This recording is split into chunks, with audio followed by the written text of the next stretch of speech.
Hello everyone, my name is Ray Konopka and this is Creating Custom FireMonkey Controls. Before we get to the actual examples of the various controls that we're going to show in this session, I do want to spend some time talking about the differences between the VCL and the FireMonkey framework. There's quite a few notable differences, and since many of us have some history of creating VCL controls, looking at that background information and comparing it to the FireMonkey framework and how it's different will actually lend itself very well to an understanding of how to build these custom controls. Once we look at some of those core concepts and the main classes that are involved in FireMonkey, we're going to take a closer look at what primitives are all about, what role they play in FireMonkey, and why they're so important. Of course, we'll be creating two new primitives that we're going to leverage in our custom controls as we move further in the session. In addition, we're going to look at a very basic control, being able to reuse a component just like we would in the VCL. What do we need to do in the FireMonkey side? That's going to be the spin box control. To leverage all of the technology that's in FireMonkey, our most advanced example is the spinner control, which is going to use the full support of the styling that is built into FireMonkey. Fortunately, even though there's a lot of new capabilities in FireMonkey, it leverages a lot of the same base functionality that we grew up with the VCL, and that's clearly evident when you look at the base ancestor classes of T-Object, Persistent, and T-Component. They're the same ones. However, it gets interesting when you start dropping below that. So if we look at the VCL class hierarchy here, we can see the base classes of being what we would expect them. The T-component's the same. T-control is really what drives the visual side of things. So whether we have graphic controls and win controls, the graphics are really no window handle, no containership, keyboard focus, and so forth is on the win control side, and then custom control. They're all controls. There's no real separation other than an implementation detail. Looking over into FireMonkey, the base looks very similar. You still have T-component and your non-visual controls hang off of that. But then all FireMonkey visual controls that are involved in styling and building of things is driven by the TFMX object. And then a direct descendant of that is T-control. So there is a T-control on both sides, but they're quite different. Underneath T-control, you have two sets of classes. You have shapes and styled controls, and the shapes are what are called primitives in FireMonkey. They're the pieces we're going to use to put together, and it's like that canonical object-oriented example we all saw in our education books learning object-oriented programming. So shapes and rectangles and so forth. The styled controls has all the functionality to be styled, to have a custom style registered for it, as well as being able to change out a style of a given control. So digging in a little bit deeper, and I don't want to spend a whole lot of time on this just because some of it's we can pick it up pretty quickly. The event model is the same. So you'll have T-notify event and all of the other eventing that's familiar. Persistence is shared, the same persistence mechanism, collections and streaming and all of that. There's no component messages. There's no need for them because of the compositing rendering that's used by FireMonkey. You really don't have to worry about notifications not moving up and down a parenting chain. The coordinate system is still upper left on both sides. However, VCL is integer based and FireMonkey is floating point, so you'll see lots of floating point numbers. There are property changes at various points inside of the two frameworks.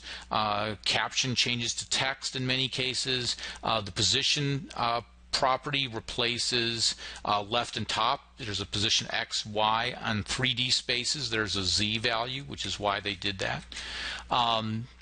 Owners, parents, and children, same concept of ownership. So if a control owns another control, it's going to take care of cleaning that up.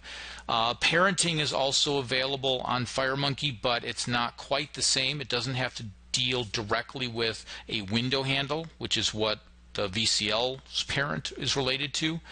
Any control can be the parent of another control. For example, you could have an edit be the parent of a label.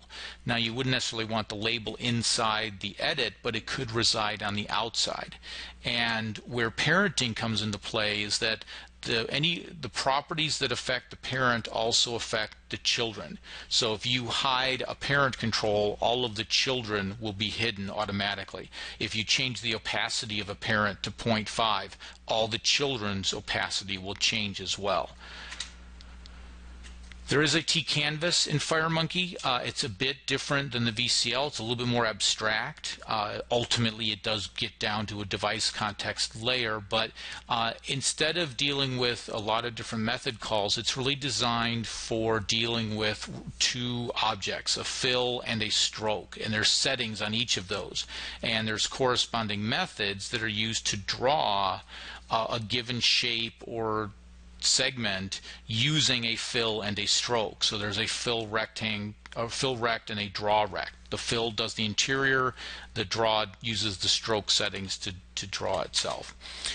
Text is also available in both modes. You can fill text, so that gives you the ability to have a gradient fill on your text elements.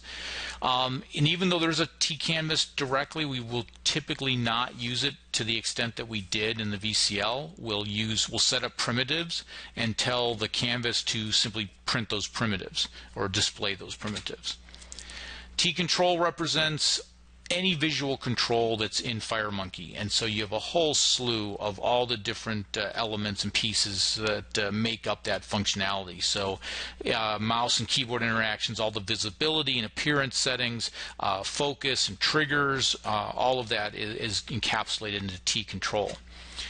Below T-Control is where we start getting to the primitives. That's the shape. So T-shape includes a fill and stroke settings. Whenever they need to be used during their paint routine, the primitive will actually copy the settings of its shape into the corresponding canvas. So the canvas, when you make a call like draw a path, for example, it knows what to use. And so this whole idea of primitives is very powerful in building up our displays.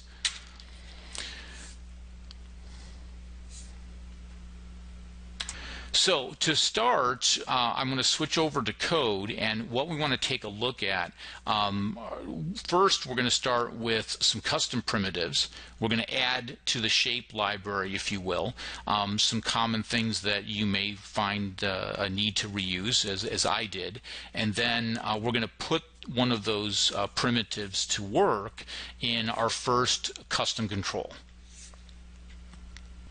So here we have C++ Builder exe3, and I've created a test project. Rather than go through the whole process of building a component and registering it, putting it into packages to get it into the IDE, one of the things that I recommend doing is actually doing everything dynamically at runtime. We don't have to worry about the design interface. We can create the controls, step through the debugger very easily, and just control things a lot more systematically. So with that in mind, our first task is to create the primitives that I had talked about in the previous slides, and we're going to do that inside of a new RK Shapes unit, but first I want to show the main form, and that's where we're going to be actually using them. So I have a triangle rectangle on the screen here, which is going to be used to illustrate some transparency settings and some hit testing as we move forward. I'm not going to worry about these buttons at the moment. But if we look at the form create event handler for this particular form, we're going to see that we're going to dynamically create an instance of our new RK Triangle class. And if you've done this in the VCL, if you created controls dynamically, it really is no different. Remember that our shapes and primitives in FireMonkey descend from T-component. So the way we construct components is the same. We pass the owner of that, in this case the instance of our form that we're on.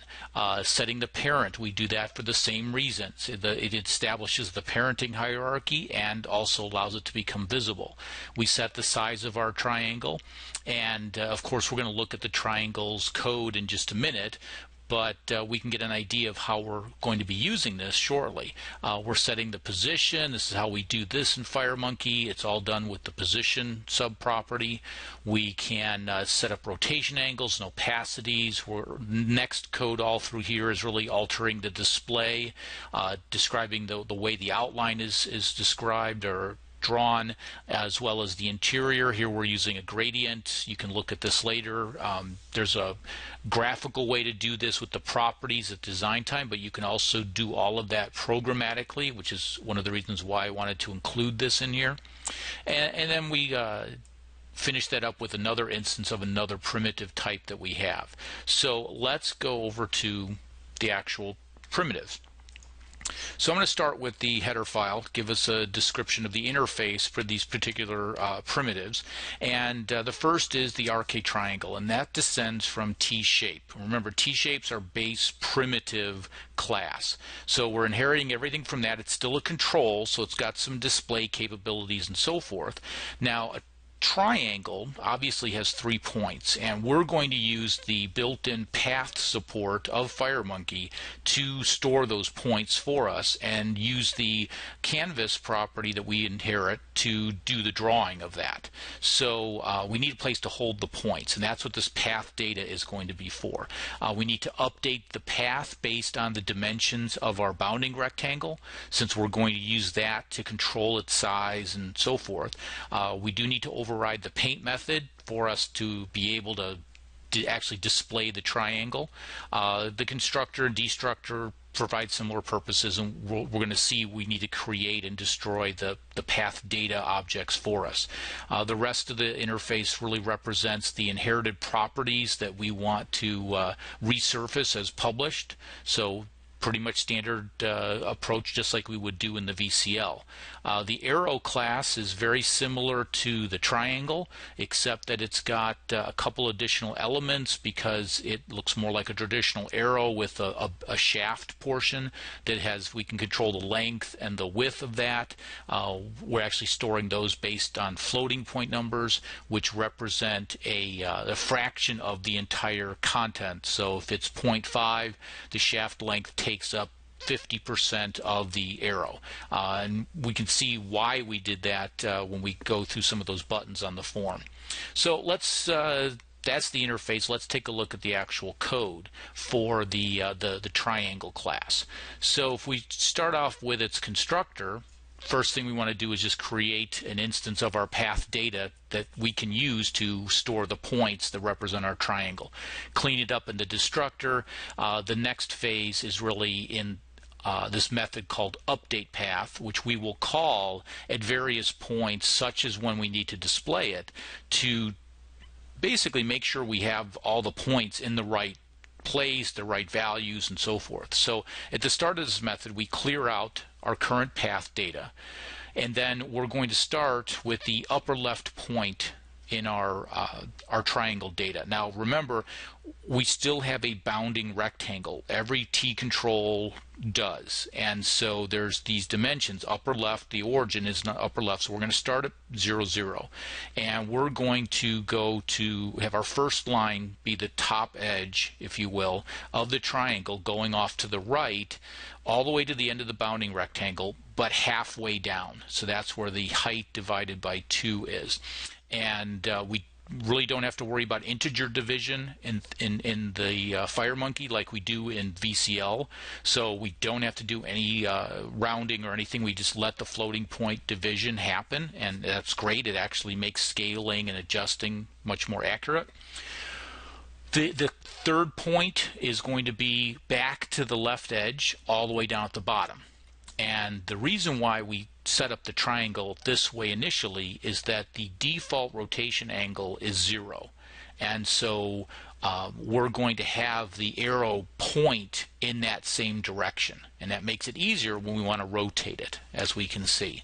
And then at the final end, we need to close the path, so we don't need to add the original point back into the list. We just put the 3 points that we want and close the path. That's it. Next step is for actually displaying it on the screen. That's the paint method here. We're going to update the path at the beginning, make sure if we've resized or changed anything, we take care of that. Now, one thing that's nice is we'll see this in the example code. You always assume you're in no rotation and full opacity when you do all of your drawing. So you don't have to worry about trying to accommodate for any type of rotation or alpha blending. You let FireMonkey do that. So we call update path. We're then going to copy our fill settings from the control and move them into the canvas we're using. Now, technically, we shouldn't have to do this, and we don't have to do it for the stroke settings that are inside the canvas. It's a default right now, or a defect that hopefully will get fixed in a future update. But right now, we take care of moving the fill settings into the canvas before we use them. And this is really the work of the entire method here. Is remember, we're not having to use primitive functions to make calls to the canvas. We actually have the primitives themselves do the work. Well, that's because we know there's a fill path and draw path functions that we'll call. Now, the interesting thing is this absolute opacity that shows up in this list here. Now, if you're familiar with WPF and done anything with those types of controls, you may have heard of ambient properties, which means that a particular property can get its value from others, namely its parents. The same is true in FireMonkey. This absolute opacity is a function that will figure out, well, what should the real opacity of this control be. The setting on the property value may be 1, meaning full opacity, there's no transparency at all. But if it's on a panel or a layout that's on a form and that layout is set to a 0.5 opacity, well, our control needs to be 0.5 then, because remember, the children inherit the properties from their parent. So this is what causes that to happen. This also gets affected by animations. So if an animation is set up to change the opacity level over time, at that time point we will get the update of what that most accurate value needs to be. The last method for the triangle here is called point in object, and I have it uncommented right now. We're going to comment it, I have it commented. We're going to uncomment it in just a minute to show the importance of it. And what this does is it really is if we're not going to occupy the entire bounding area of our control, we want to update this particular function so that we can allow mouse events and other events to go through our control to whoever is behind it and the parent of it. So let me go ahead. I'll come back to the arrow in just a second, but let's go ahead and run this program. So here you can see that I've got our triangle. I also have an instance of the arrow. This is what I was talking about, the shaft size and so forth. So there are 2 new primitives that are fully displayed capabilities on here. But the one I wanted to talk about right now is really that point in object. And one of the things I've done is I've added an event handler on the click of this rectangle. So if I click it, I get a little message box that shows up. What's interesting is that, remember, there's a bounding rectangle that goes around this control. Now it's actually going kind of down.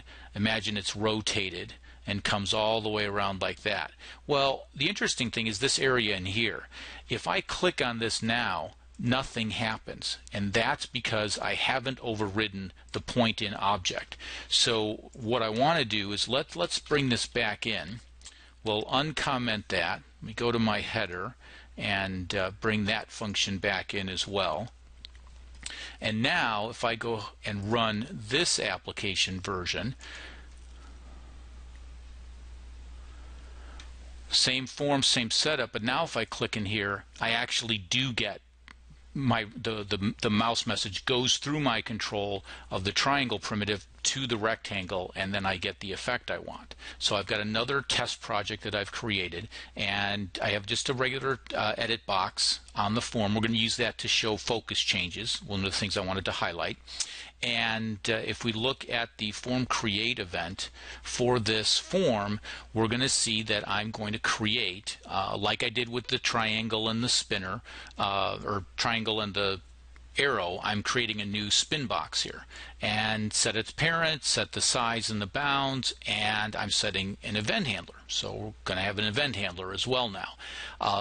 Obviously some property value is going to change, and we're going to, as we change the spin box value, we're going to add that into the edit box's text portion.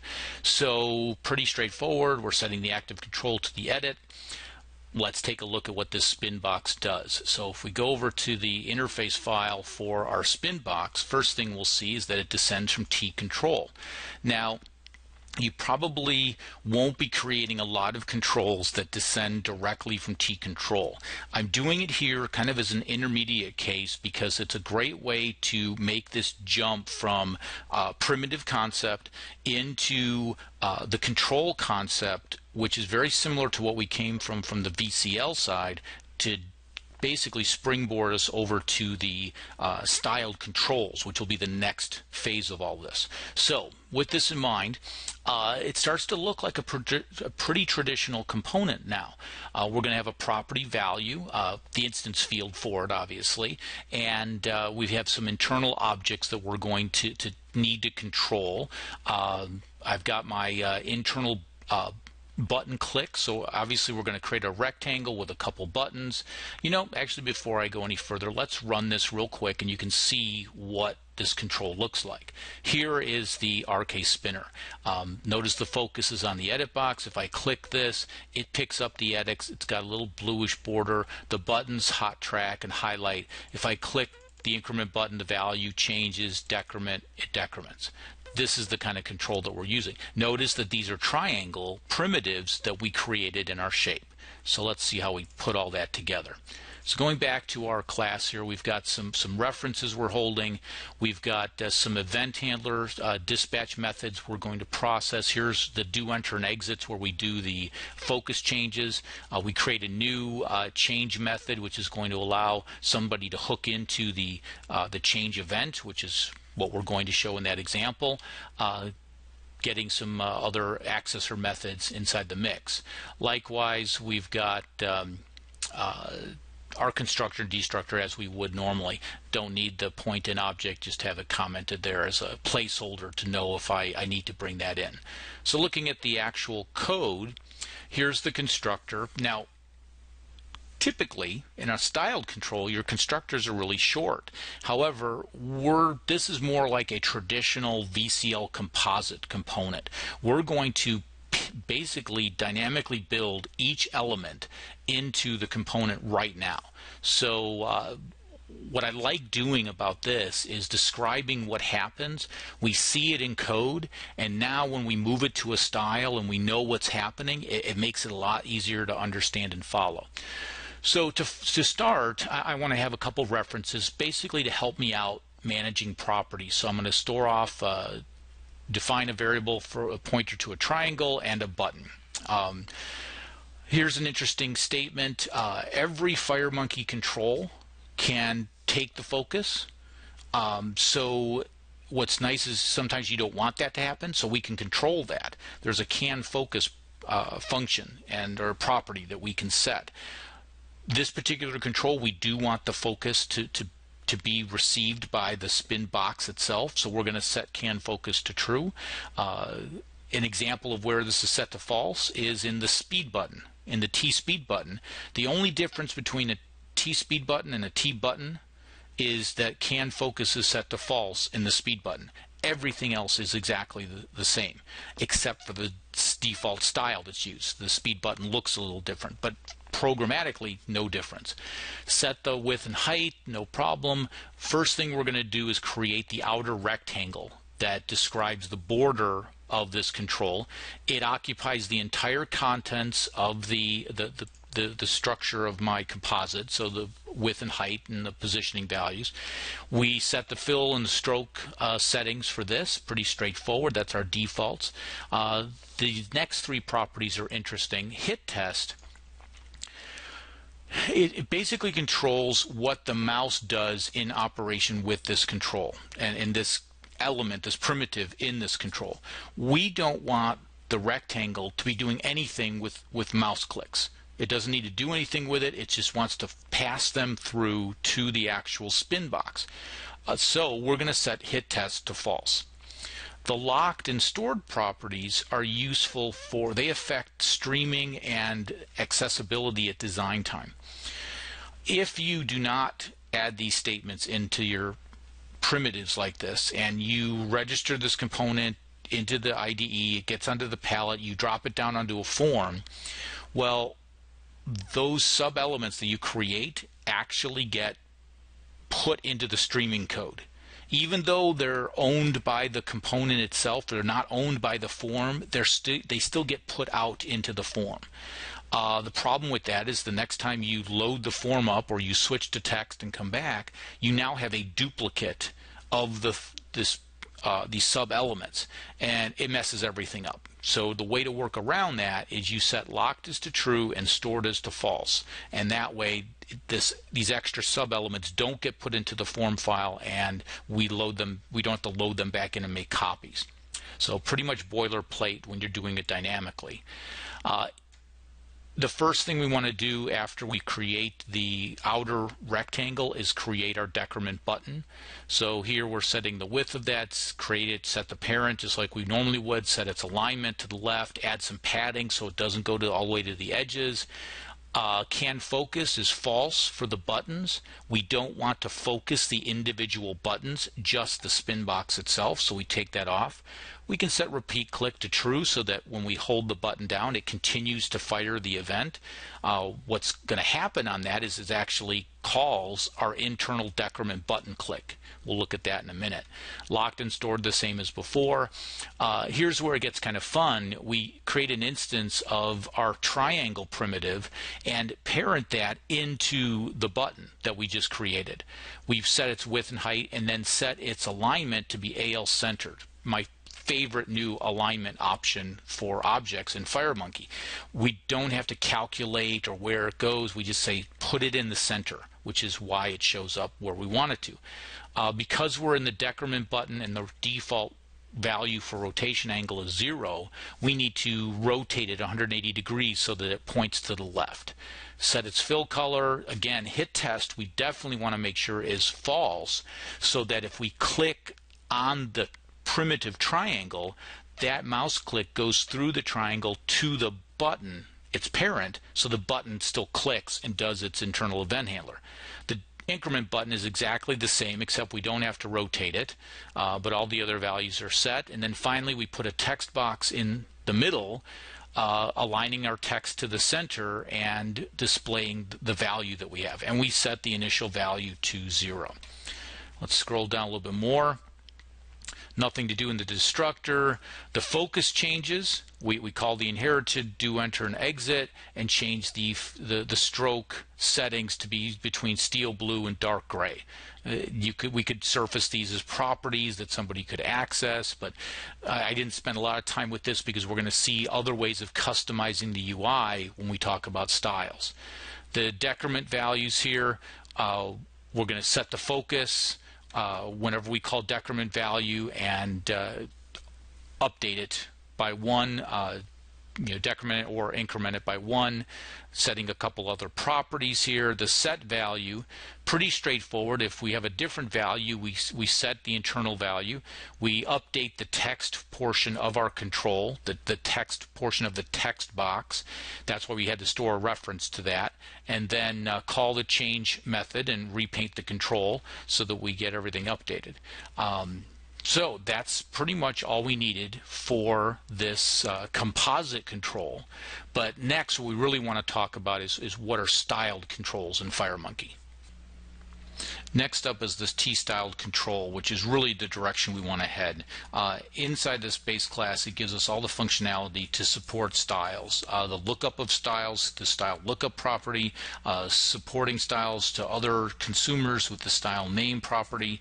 As component writers, we're going to use the getStyleObject function to actually load our style out of the resource and then connect it to our controls inside the applyStyle override as well.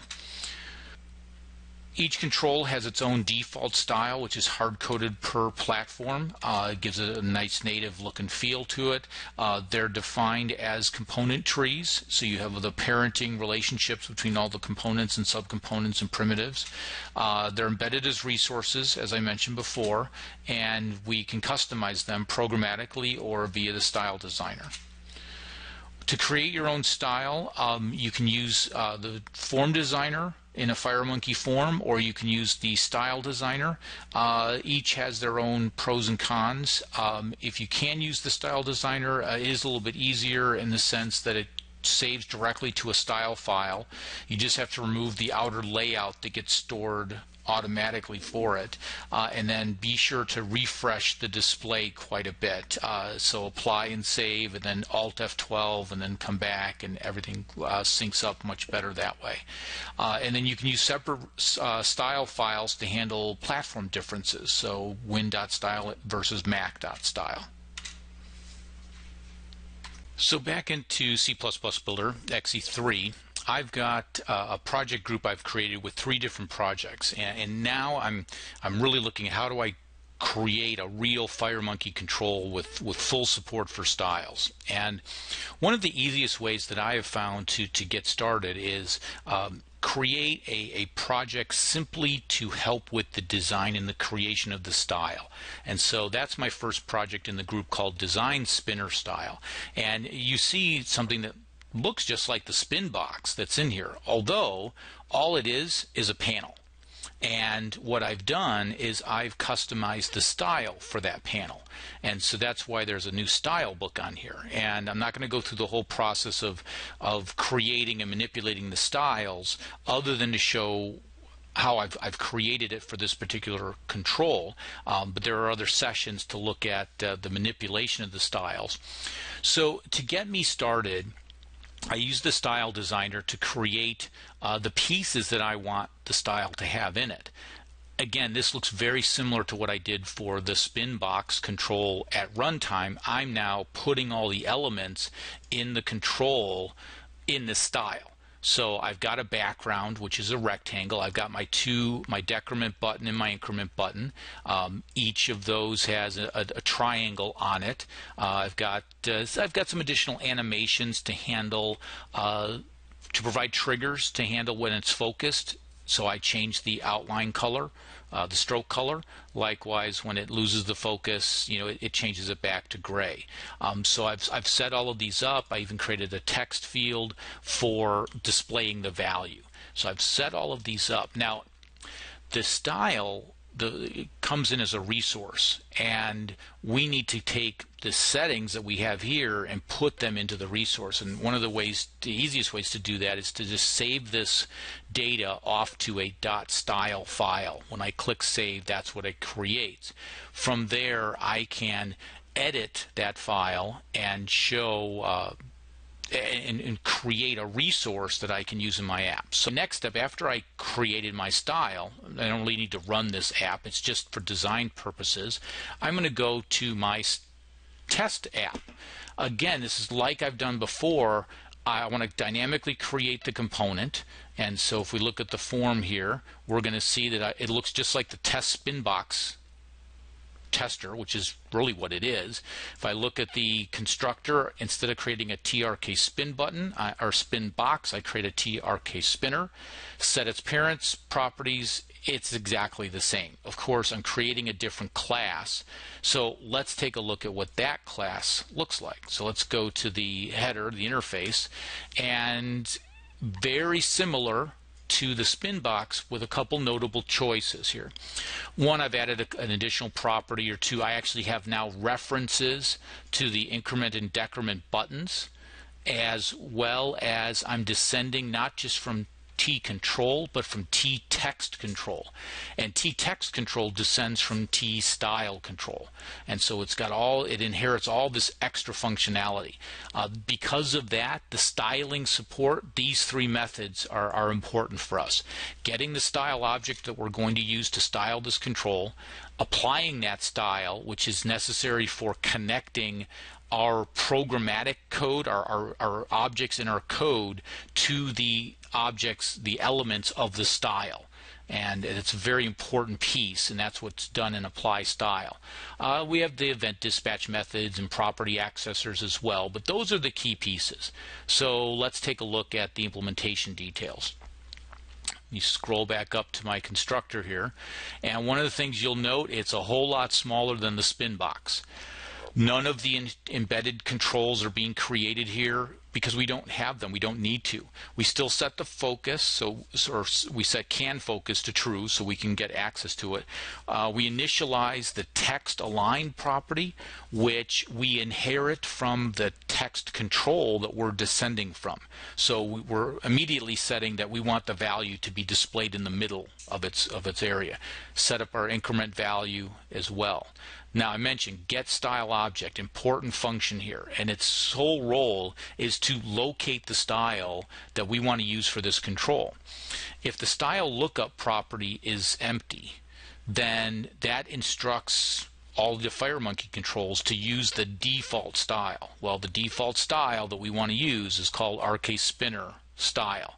So we use this method here to access the style manager's load from resource function, and by passing it my instance mapped to our H instance, so our the resources tied to this executable, this particular style as an RC data element, whatever we return back, that's what we're going to set back as the style object.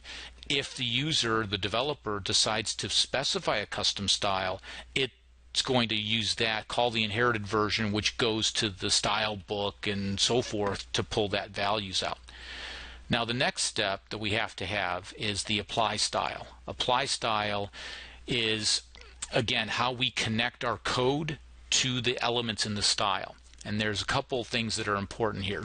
I have some helper classes that I'm using. The first thing that I want is I call the inherited apply style, then which will do any inherited connecting that takes place. For example, the tText control class expects to have an element in the style called text, because it has to have some place to display it. So that mapping's already done in the inherited call.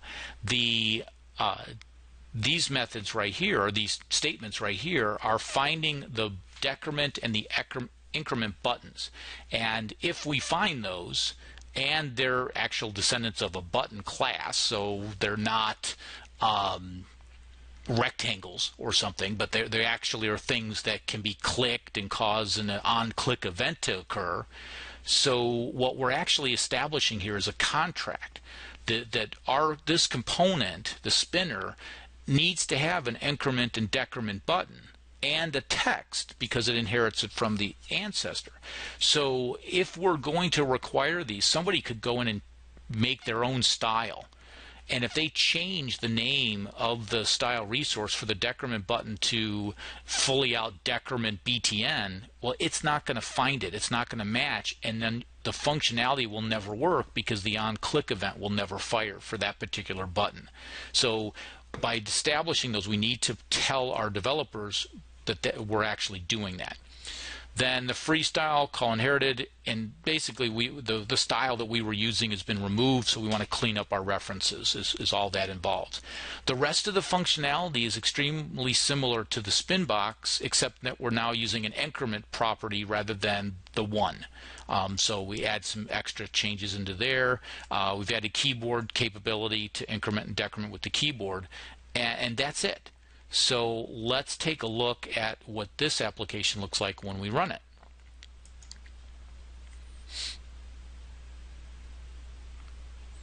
So unfortunately, it's not super exciting because it looks just like the Spinbox. But what's kind of cool is that it's now being driven completely by a style. And that's the next example that I want to jump to, and that's in our custom spinner style application.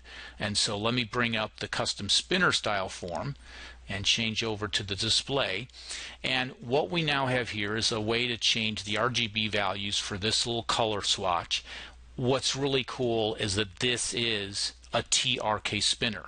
It's the exact same control that we created, but now, and of course I've registered this in to the IDE and I can drop these on the control, but it's just using a custom style. The custom style I'm using is inside the style book. So if I look inside here, I can see that I've got this new style.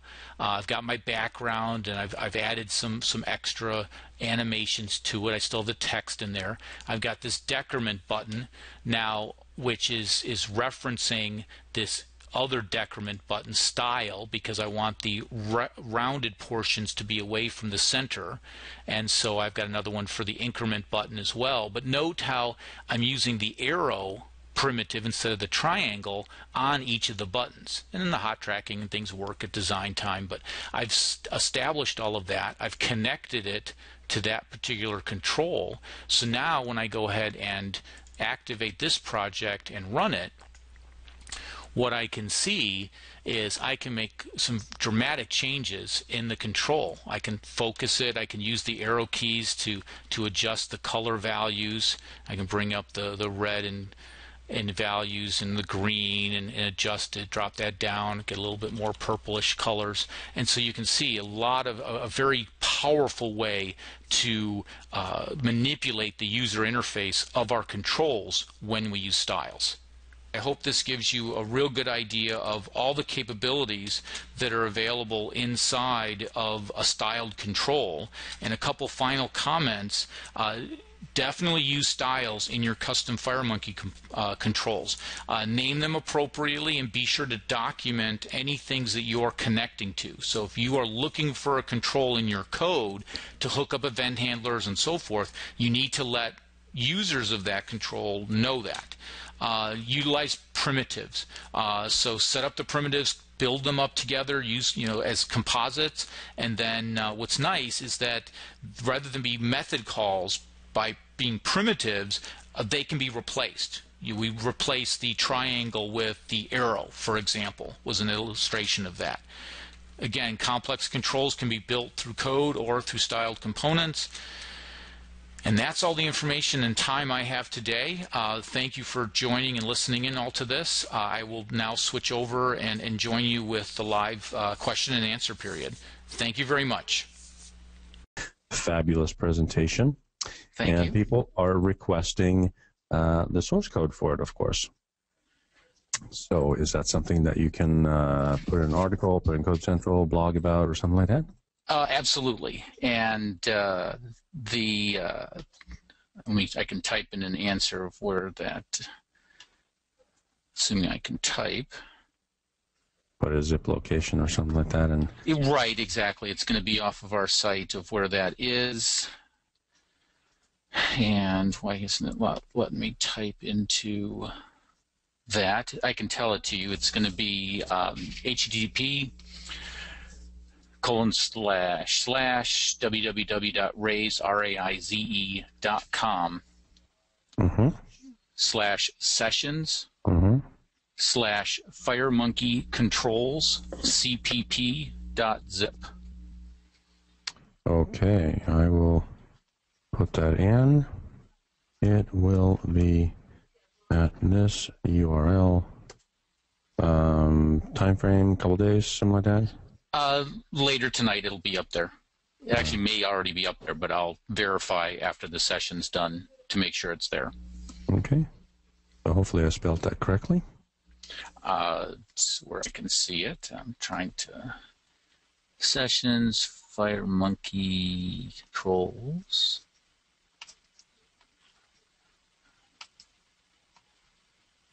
Hopefully you see my answer, right? I am, well, it's clipped a little bit, but yes, that looks like it's correct. Okay, cool. All right, what is the equivalent of register FMX classes for C++? And where does it go in code? The equivalent is register FMX classes. So that same function is there and is necessary, and where I ended up putting it in the classes, like for the shapes and things that I created, was in an initialization section in the module I wrote it for. Now, there's no dedicated initialization section like there is in a Delphi unit, but you can use the Pragma startup specifying a function that's in the source module, and that will get executed before. So the source code that I'll upload actually has that in there to do exactly that.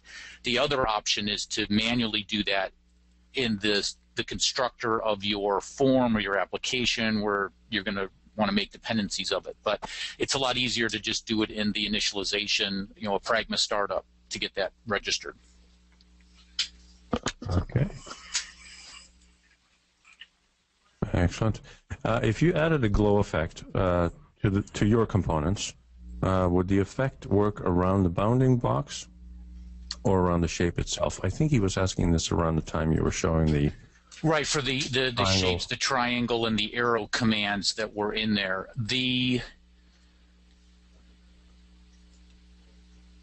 It should actually do it around the shape itself. The glow effect should apply to the path that's internal to the control, just like you were to do it with a regular circle, for example, or the ellipse. The glow effect applied to that affects the actual shape that's occupied, not the bounding rectangle. So you should be okay. Okay. Sounds good. Anything you want to add to the presentation? There's currently no more questions. No, I think it was definitely one of the things I wanted to show was, obviously the more common approach is to create the controls in Delphi, but you certainly can do it in C++. Part of the challenge was finding out the little details, the register classes, how to get that invoke so that when you do load a style, that the style gets loaded correctly. So and then what are the necessary ways to register the styles, load them from your resource, because all of that they're subtly different from the Delphi side of things, but you certainly can do it, as I've shown in the session, to make your custom FireMonkey controls in C++. Perfect. Yeah, we definitely appreciate the time and effort that you put into making this a pure C++ talk and showing the differences and showing how it works in C++. Not a problem. Somebody's asking here, why does animation not work within a style if added to a glow effect?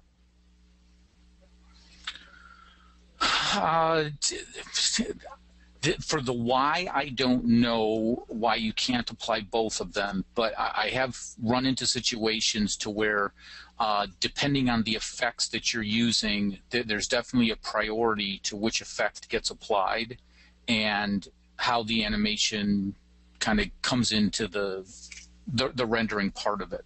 I have seen cases where you can have only one active kind of enhancement at a given time. It all depends on how you associate the animations and the styling and the effects to the various elements in your style. Yeah, so, I know you can only have one effect at one time on a control, but Ahmed, it sounds like you're saying animation does not work within a style if you add a glow effect. I know I've tried, I've had a reflection effect on an image, and then I've changed the rotation angle, so put an animation on the rotation angle.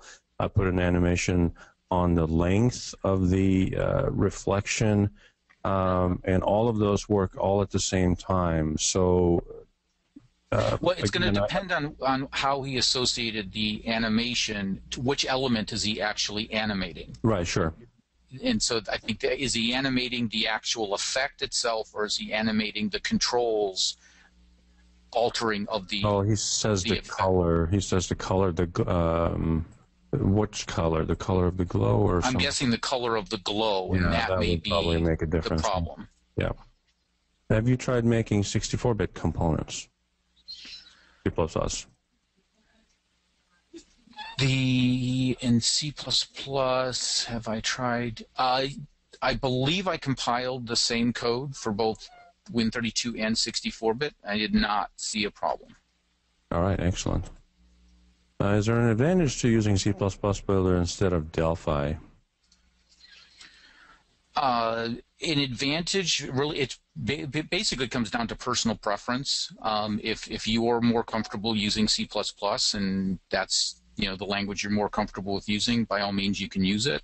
As an advantage over Delphi, I don't know if I'd say that there's an advantage. It's just another way of doing it. Okay.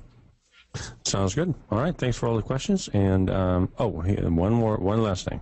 Will you be porting your VCL components to FireMonkey? So he's asking us about RAISE components.